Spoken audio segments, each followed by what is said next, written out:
Hello everyone. आज का topic है थीसिस राइटिंग, अनुसंधान प्रतिवेदन लेखन। शोध प्रतिवेदन या विज्ञप्ति सर्वेक्षण या अनुसंधान का सबसे अंतिम परंतु महत्वपूर्ण चरण होता है। शोधकर्ता द्वारा विभिन्न प्रविधियों के द्वारा तथ्यों का संकलन किया जाता है। संकलित तथ्यों का सारणीकरण एवं विवेचन करने के पश्चात अनुसंधानकर्ता उसे क्रमबद्ध तरीकों से लिपिबद्ध एवं व्यवस्थित करता है। निष्कर्षों का व्यवस्थित रूप में प्रस्तुतिकरण ही प्रतिवेदन लेखन थीसिस राइटिंग कहलाता है। प्रतिवेदन लेखन में अनुसंधान से संबंधित प्रारंभ से अंतिम चरणों तक का संक्षिप्त विवरण रहता है। अतः प्रतिवेदन लेखन संपूर्ण अनुसंधान का संक्षिप्त लिखित विवरण होता है। कोई भी अनुसंधान कितना ही महत्वपूर्ण हो, परंतु शोध प्रतिवेदन अपनी प्रासंगिकता एवं अभिप्राय को व्यवस्थित करने में असफल रहता है तो उस प्रतिवेदन का कोई महत्व नहीं है। प्रतिवेदन में शोध से संबंधित तथ्य, पारिभाषिक शब्दावली, निष्कर्ष इत्यादि का विवरण रहता है। शोध प्रतिवेदन को तैयार करने में निम्नलिखित चरण आते हैं। पहला, शीर्षक एवं उपशीर्षक। शोध प्रतिवेदन तैयार करने का सबसे पहला चरण उसका शीर्षक एवं उपशीर्षक होता है। किसी भी विषय पर अनुसंधान करने के लिए उसकी समस्या से संबंधित शीर्षक को सर्वप्रथम अंकित किया जाता है। शीर्षक न ही अत्यधिक बड़ा होना चाहिए और न ही छोटा। उदाहरण के लिए झारखंड के जनजातियों का इतिहास या उत्तर प्रदेश के ब्राह्मणों में दहेज समस्या। अब देखते हैं दूसरा, प्रस्तावना या भूमिका। शीर्षक के बाद उसका प्रस्तावना या भूमिका का प्रमुख स्थान होता है। प्रस्तावना में अनुसंधान से संबंधित योजना एवं उद्देश्य का वर्णन किया जाता है। प्रस्तावना में शोध से संबंधित योजनाएं तथा महत्व, परिकल्पना, शोध की रूपरेखा, कठिनाइयों तथा शोध में प्रयुक्त होने वाली रूपरेखा के विषय में उल्लेख किया जाता है। तीसरा, समस्या का विवरण। प्रस्तावना के बाद शोध प्रतिवेदन में शोध की समस्या की प्रकृति का विवरण दिया जाता है। इसके अंतर्गत यह स्पष्ट करना होता है कि अध्ययन की आवश्यकता की वजह क्या है। इसके बाद विषय की समस्या तथा समस्याओं का भी अध्ययन किया जाता है। इसके तहत समस्या के चुनने के कारण एवं अन्य कारणों को स्पष्ट करना होता है। चौथा, अनुसंधान का उद्देश्य। समस्या का विवरण के बाद अनुसंधान के अध्ययन का उद्देश्य के विषय में लिखना होता है। अध्ययन का उद्देश्य ज्ञान की प्राप्ति है या अध्ययन किसी विशेष व्यवहारिक लाभ के लिए किया जा रहा है, इसका विवरण प्रस्तुत करना होता है। अनुसंधान से संबंधित अध्ययन का उद्देश्य पूर्व में निर्मित सिद्धांतों के स्पष्टीकरण के लिए भी हो सकता है। अनुसंधान कोई सरकारी संगठन के लिए किया जा रहा है या विशेष कार्य के लिए, अतः स्पष्ट है कि अनुसंधान का मुख्य उद्देश्य क्या है। इसे वर्जित करना अत्यंत ही आवश्यक होता है। पाँचवां, समग्र का विवरण। इसमें अनुसंधान के समस्या से संबंधित स्थल निरीक्षण विधि अपनाया गया है, तो स्थल या घटना का चुनाव, सरकारी कार्यकर्ता का चुनाव किस आधार पर हुआ है, इसका स्पष्ट विवरण प्रस्तुत करना होता है। अर्थात शोध की समस्या से संबंधित समग्र घटना का विवरण देना पड़ता है। छठा, अनुसंधान में प्रयुक्त प्रविधियाँ। अनुसंधान की समस्या से संबंधित तथ्यों के संकलन में प्रयुक्त होने वाली प्रविधियों को स्पष्ट करना होता है। मालूम हो कि शोध कार्य करने में तथ्यों के संकलन के लिए अनेकों प्रविधियों का उपयोग किया जा सकता है। उदाहरण स्वरूप, शोध कार्य के लिए यदि प्रश्नावली या साक्षात्कार प्रविधि का प्रयोग किया गया हो, तो उसमें उसकी प्रतियां भी लगाई जा सकती है। शोध में जिन द्वितीयक तथ्यों का प्रयोग किया गया हो, शोध प्रतिवेदन में ऐसे तथ्यों के स्रोत को भी संदर्भ के रूप में दिया जाना चाहिए। सातवां, निर्देशनों का चुनाव। शोध प्रतिवेदन के अंतर्गत यह भी स्पष्ट किया जाना चाहिए कि निर्देशनों का चुनाव के लिए जिस पद्धति का प्रयोग किया गया हो, उसका चयन क्यों किया गया तथा क्या यह समूह का सही प्रतिनिधित्व करता है या नहीं। निर्देशन का आकार क्या है, समग्र में उसका अनुपात क्या है, इत्यादि। आठवां, तथ्यों का विश्लेषण। शोध प्रतिवेदन का सबसे महत्वपूर्ण चरण तथ्यों का विश्लेषण है।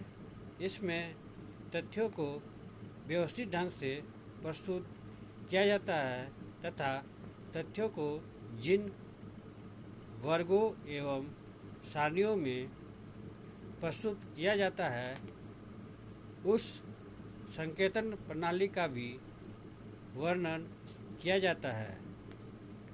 तथ्यों के व्यवस्थित प्रस्तुतिकरण के बाद उसका विश्लेषण किया जाता है। नवा, सुझाव। सामाजिक शोध से न केवल सैद्धांतिक पक्ष का ज्ञान होता है, बल्कि इससे व्यवहारिक ज्ञान भी होता है।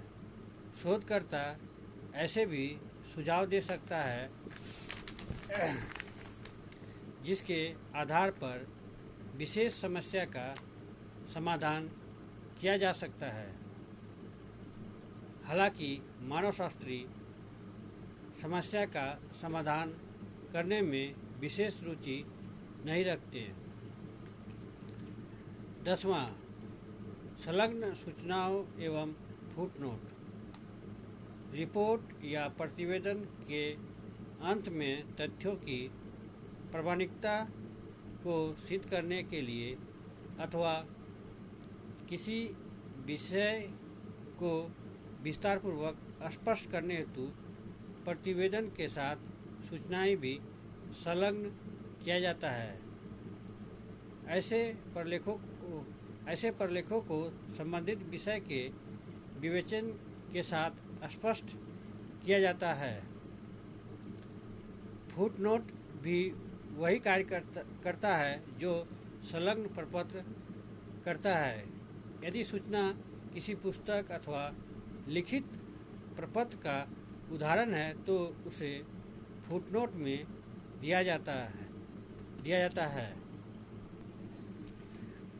अब हम देखते हैं अनुसंधान प्रतिवेदन के उद्देश्य क्या हैं। शोध प्रतिवेदन का मुख्य उद्देश्य अध्ययन के परिणामों में रुचि रखने वाले व्यक्तियों के समझ उन्हें पर्याप्त विस्तार से प्रस्तुत करना तथा उन्हें इस प्रकार व्यवस्थित करना है कि प्रत्येक पाठक तथ्यों को समझने और निष्कर्ष की वैधता का स्वयं मूल्यांकन करने में समर्थ हो सके। शोध प्रतिवेदन के मुख्य उद्देश्यों को निम्न रूप में समझा जा सकता है। पहला, शोध को लिखित रूप में प्रस्तुत करना। शोध प्रतिवेदन के माध्यम से शोध निष्कर्षों को लिखित रूप में समझा जा सकता है एवं अनुसंधान की प्रचलित पद्धतियों का विकास होता है। शोधकर्ता जब सर्वेक्षण अथवा शोध के माध्यम से भिन्न भिन्न प्रकार की समस्याओं का अध्ययन करते हैं तो शोध प्रतिवेदन द्वारा ही इन निष्कर्षों को जन सामान्य तक पहुंचाया जाता है। यही प्रतिवेदन नीति निर्माताओं को भविष्य में किए जाने वाले कार्यक्रमों के लिए आधार प्रदान करते हैं एवं संभावित शोध के लिए मार्ग प्रशस्त करते हैं। दूसरा उद्देश्य, अध्ययन पद्धतियों की सार्थकता का मूल्यांकन। शोध प्रतिवेदन में उन सभी पद्धतियों का उल्लेख होता है जिनकी सहायता से तथ्यों का संकलन किया जाता है। इसकी सहायता से यह ज्ञात करना संभव हो जाता है कि किस प्रकार के अध्ययन में कौन सी पद्धति का उपयोग करना चाहिए। यदि ये पद्धतियाँ उपयोगी होती है तो उनको और अधिक विकसित किया जाना चाहिए। तीसरा, तथ्यों को व्यवस्थित करना। सामाजिक शोध के तथ्यों को व्यवस्थित रूप से शोध प्रतिवेदन में प्रस्तुत किया जाता है। किसी भी अध्ययन में संबंधित तथ्य संख्या में इतने अधिक होते हैं और इतनी भिन्नता लिए हुए होते हैं कि उनको व्यवस्थित ढंग से प्रस्तुत किए बिना उनका उपयोग नहीं किया जा सकता है। तथ्यों को व्यवस्थित रूप से प्रस्तुत करके जन सामान्य के लिए सरल बनाने के लिए तथ्यों की प्रवृत्तियों को सारणियों, रेखाचित्रों एवं दंड चित्रों के रूप में व्यक्त किया जाता है। चौथा, निष्कर्षों के वैधता की जांच।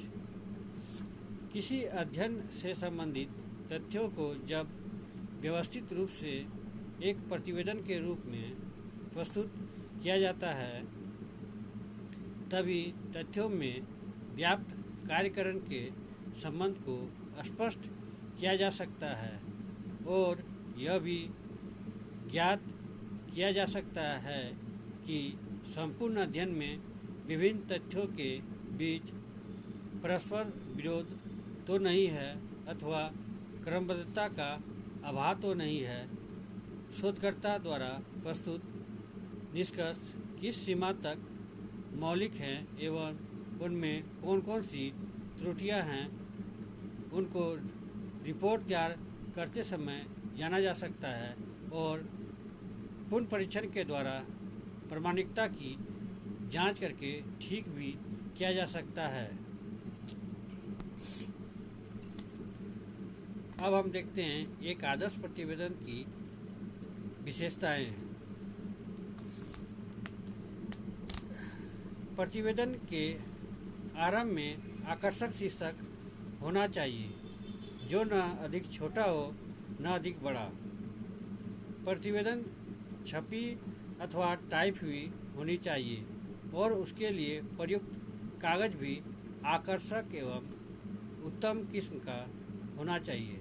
तीसरा, प्रतिवेदन की भाषा सरल और संतुलित होनी चाहिए। मुहावरेदार, लच्छेदार एवं अतिशयोक्तिपूर्ण भाषा का प्रयोग नहीं करना चाहिए। कथन पूर्ण होने चाहिए। चौथा, तथ्यों का विश्लेषण तार्किक एवं वैज्ञानिक आधार पर होना चाहिए। पाँचवां, कथन की पुनरावृत्ति न हो। छठा, सूचना के सभी स्रोतों का उल्लेख किया जाना चाहिए जिससे कि कोई भी संबंधित व्यक्ति उन उल्लिखित स्रोतों के आधार पर तथ्यों की जांच कर सके। सातवां, सर्वेक्षण के दौरान आने वाली कठिनाइयों का उल्लेख रिपोर्ट में होना चाहिए जिससे कि भविष्य में किए जाने वाले अनुसंधानों के लिए ये महत्वपूर्ण निर्देशन का कार्य करते हैं। आठवां, प्रतिवेदन में केवल वैज्ञानिक एवं वैध तत्वों को ही दिया जाना चाहिए। साथ ही साथ तथ्यों में व्यावहारिकता भी होनी चाहिए। सुझाव निष्पक्ष होने के साथ साथ रचनात्मक एवं उपयोगी भी होने चाहिए। नौवां, प्रतिवेदन में महत्वपूर्ण अवधारणाओं तथा सिद्धांतों को विकसित करने का प्रयत्न होना चाहिए जिसकी सहायता से आगे भी शोध कार्य संपादित किया जा सके। इन्हीं शब्दों के साथ मैं अपने टॉपिक को यहीं विराम देता हूँ। अगर आप लोग को इस टॉपिक से संबंधित कोई भी प्रश्न हो तो आप कमेंट बॉक्स में जाके अपना प्रश्न पूछ सकते हैं। Thank you. जय हिंद।